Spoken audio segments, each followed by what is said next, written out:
A big thank you to Jero for sponsoring today's video on Patreon.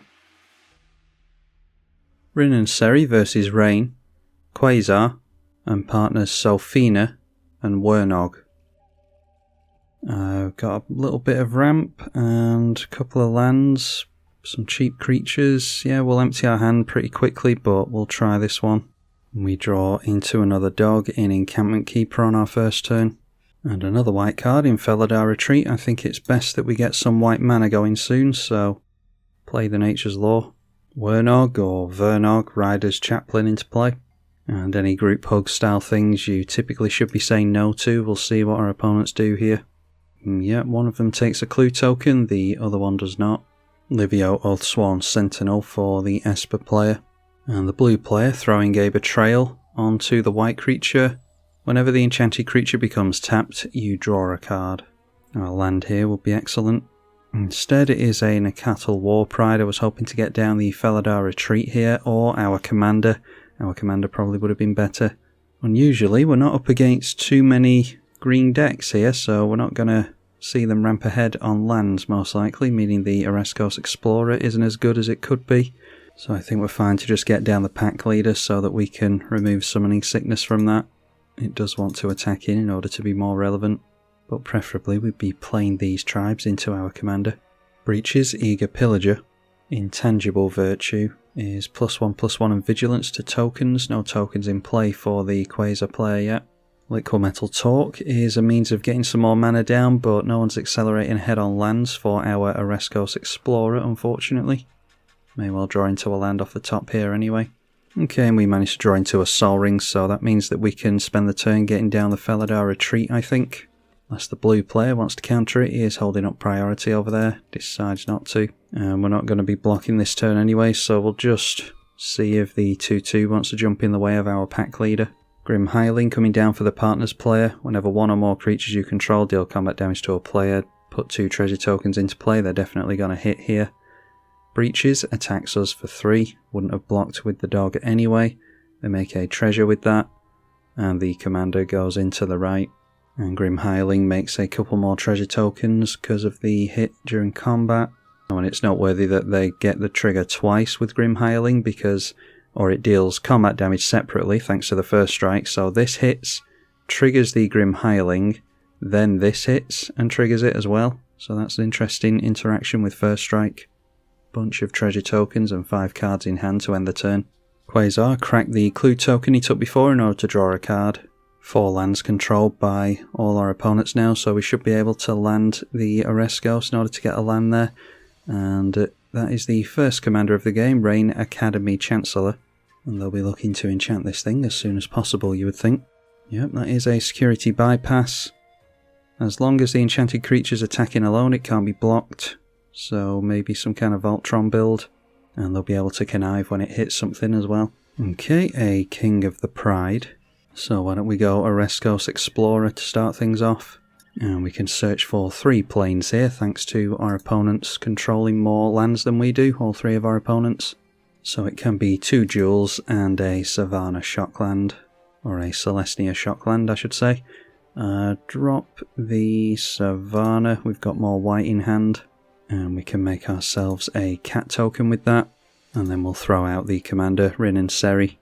Okay, so we're looking like we're in a much better position now that we can actually make lands for a few turns. Let's turn our pack leader in at the right before the blue player starts drawing a hell of a lot of cards. Nettle-Seist is a germ creature with an equipment attached to it, +1/+1 per artifact and or enchantment you control, so that comes down as an 8/8 thanks to the tokens. Nettle-Seist being equipped to the commander, which jumps up to a 9/10. And damage being spread around here, we get the big commander, Breaches in the middle, and Grim Hireling to the right. And they make a treasure token again, the reason that this is in the deck I dare say, so buffing this up to a 10/11. Doesn't have any evasion thankfully, so we'll dodge the commander damage here and throw a Wernog Explorer in the way. Again, Grim Hireling going to trigger twice because these 2 creatures have hit an opponent, so the first strike is going to be relevant. The Esper commander into play now, Quasar Augur of Agonies. 1/1 Rayne swings in towards the partner player who we should all be focusing on. That is Terrax, friend of the channel by the way. And it connives when it deals combat damage, so we'll see if anything ends up in the bin. discarding a Root Water Matriarch, so that puts a plus counter on the commander, and deciding to hold up his mana ominously. So let's see here, I think a plus counter and vigilance on our stuff would be nice. So we'll have 4 mana after we go for King of the Pride if we decide to go for that, which is maybe Kazali Pride Mage, and we can hold up removal over people's head. So yeah, let's go for King of the Pride first of all, and that will make us a 1/1 dog token, and that will get +1/+1 thanks to the pack leader of course. And then speaking of Anthem effects, the cats are going to get +2/+1, so a 4/3 token. Our commander now a 7/6. And I think we're fine to go for the Kazali Pride Mage then. This will give us a chance to get in the Temple Garden tapped as well. Don't want to play too many creatures into a board wipe. We've got a nice board here, so I think I'll leave it at that. We could obviously get down either one of our small creatures here. So it's Temple Garden in tapped, save us a bit of life. And that will be plus counters, or a plus counter on everything, and vigilance. Vigilance being the key thing here, although I won't say no to the buff either. And now we've got an 8/7 commander, 5/4 token, and a 3/3 pack leader. Nothing has haste yet, unfortunately. But we'll turn in sideways, or maybe not, at our opponent thanks to the vigilance. So that's a pretty big hit, knocking him down to 23. Now the 14/15 going elsewhere, swinging in at the blue player will allow that to happen, try and get some interaction out of the blue player's hand. First striker in the middle, and Grim Hireling not even bothering to go in at us, so we'll make some treasure tokens here most likely. One of which comes from the Breaches. Or actually, Breaches not making a token now. Target creature can't block this turn, so making it so that the 3/4 Queza over here cannot block. And successfully getting some removal out of the blue player's hand seemingly. That is a Mizzium Meddler. When it enters the battlefield, you may change the target of a spell or ability to the Mizzium Meddler, so Breaches could have its ability changed around here maybe. And yeah, the Breach's ability was changed there. Target creature can't block this turn, so the Grim Hireling will trigger on the Breaches. It's rinse and repeat with regards to this. I'll be interested to see what he can do with all this mana. He's got 5 cards in hand. The commander now a 16/17 and deals a massive chunk of 17 commander damage there. 14 life and more treasure tokens. Blood Money is destroy all creatures. For each non-token creature destroyed this way, you get a tapped treasure token, so obviously looking to make clues and treasures and... what's the other one? Map tokens? Can't remember. From the Academy Manufactor. So the board completely being wiped. I suppose we could have gone for... yeah, I should have gone for Kazali Pride Mage onto this thing on the way out. Anyway, Wernog is going to investigate on the way out. We will say no to this as well. Although there is an argument to be making a clue token here. It's not like our opponent's got a lack of clue tokens, is it? Yeah, we'll take one. So now we see Sophina, Spear Sage Deserter come into play. Kithian for the Quasar deck. And then Murek Nightblade Outlast, put a plus counter on it. Each creature you control with a plus counter on it has Death Touch. Extra Planar Lens is going to make Basic Islands tap for an additional mana. No Basic Islands over here yet. And now it is a Defiler of Dreams, which will make the blue permanents cost less as long as our opponent has the life to do it. Obviously took that massive hit before though. It's more the card draw our opponent would be concerned with, I imagine. So throwing down a Siren Storm Tamer with the floating mana will cantrip him and draw a card. Alright, so let's see what we can do here. I'm half tempted. Getting into a land is not terrible. Nakato War Pride, knocking Summoning Sickness off that so that we can throw down the Cathar's Crusade next turn and start dumping a bunch of plus counters all over our stuff. I think I might go for that. Then we could go for this in order to put a plus counter on things on landfall, but I think, yeah, the Bronzehide Lion will be fine. So let's make a cat token with the Felidar Retreat. We want to rebuild some kind of board for the red zone. And obviously we're not casting creatures into our commander, but that's the problem with this deck. Don't want to take a turn off having to do that, so Bronzehide Lion. We've only missed out on a couple of tokens anyway.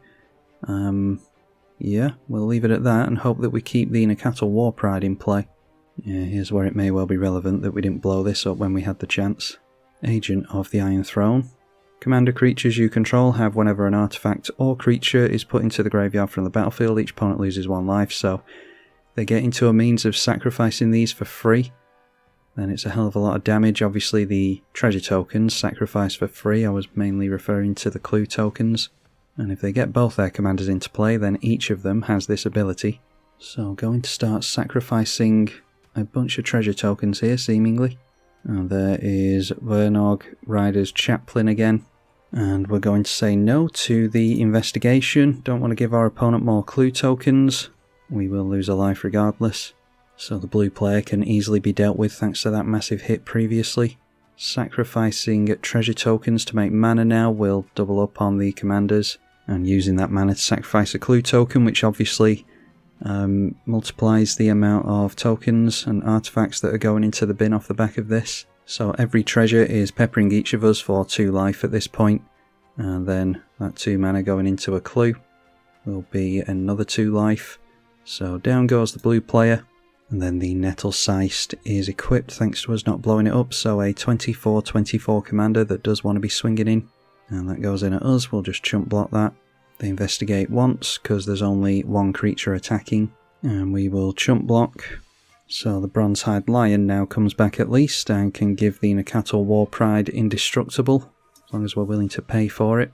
But our opponent's just got us here. He just makes a bunch of mana, cracks the clue tokens, and that's that. Playing Sir Ginger, the Meal Ender. So just adding triggers to the stack now. Sir Ginger sees these tokens being sacrificed, and our opponent will now have to scry every single time. Sacrificing the treasure, cracking a clue token. It's rinse and repeat at this point. So down goes this player. We've only got 3 life left. Alright, so that's that. Going down to the Agent of the Iron Throne and a throng of treasure and clue tokens. So hopefully you all enjoyed this one. The new set should be out the week you are seeing this, but obviously I need a chance to play the games and edit them and everything, so you should be seeing those imminently. Like I said, hopefully you all enjoyed it. Big thank you to Terax for supporting the channel monetarily, and the rest of the patrons as well. And I will see you all in the next one, I hope. I'm tribalkai. Thank you for watching.